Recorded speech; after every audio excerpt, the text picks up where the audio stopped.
Ayan. Sa ating pagtatapos sa pagtatalakay, ating aalamin kung meron ba tayong mga natutunan. Okay. So, magsisend ako ng link kung saan i-enter nyo ito. Ito yung magiging pagsusulit natin sa araw na ito. Ayan. Kukopihin nyo yung link, tapos ipipaste nyo siya sa Google Chrome or browser para mag-display sa inyo yung magiging pagsusulit natin. Meron na bang mga nakapasok?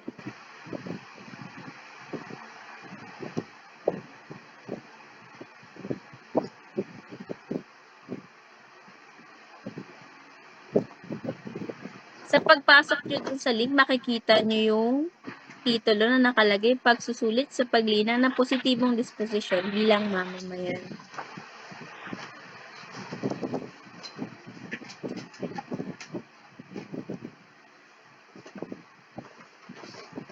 Magsabi lamang kayo kung hindi kayo makapasok, ha?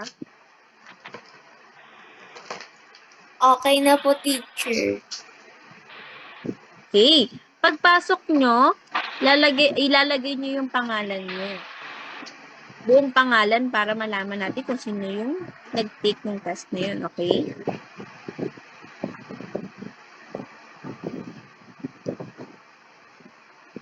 Ano yung concern natin ang Angeline? Hindi po ako makapasok, teacher. Bakit hindi makapasok? Iba po yung lalabas. Pwede Okay. po pa send ulit, teacher. Baka iba po yung nakap. Okay, wait lang. Isasend ko yung mismong code, ah.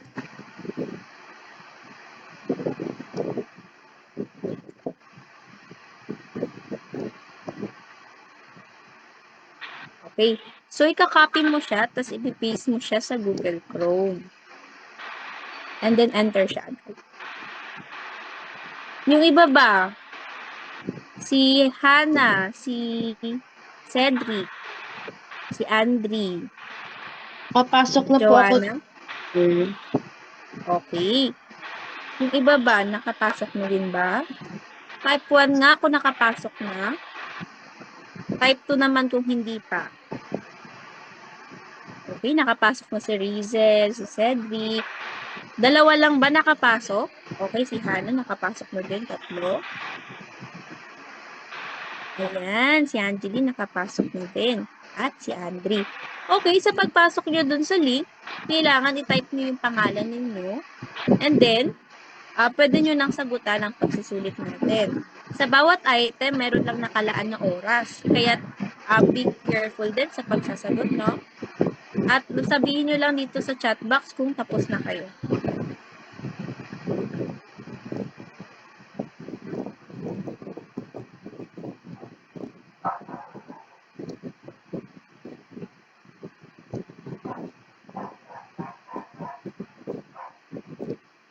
Yes po, start na. Bale, yung i-click nyo yung unang-una, yung nakalagay, pagsusulit sa paglinang ng positibong disposisyon bilang mamamayan.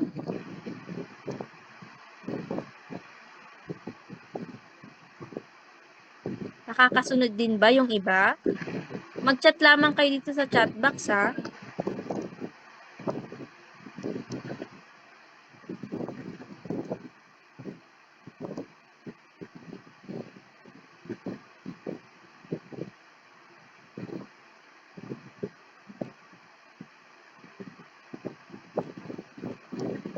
Okay, nakapasok na si Cedric.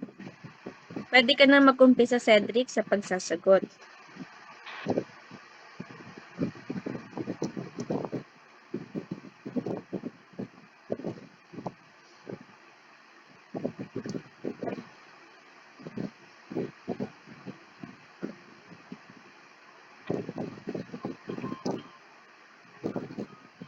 Pag natapos na kayo sa pagsasagot, pwede nyong i-type dito sa chat box. Tapos na kayo, ha? Pwede nyong i-type done. Or tapos na po.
Okay, tapos na daw si Andri.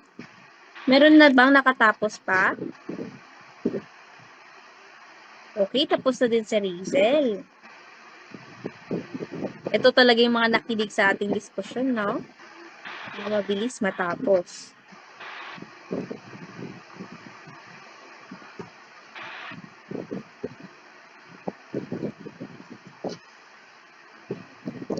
Yan, top 1 daw si Andri, no?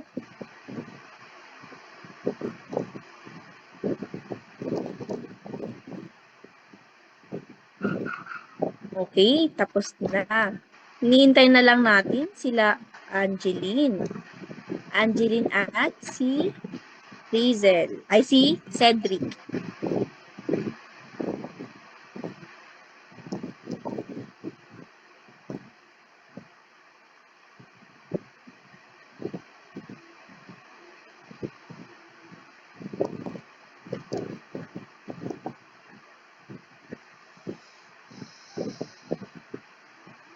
Okay, so ayan, tapos na ang ating pagsusulit, no?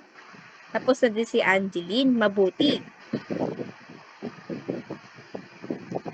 Ayan, pagpupugay sa ating klase sa pagtatapos nyo ng ating pagsusulit.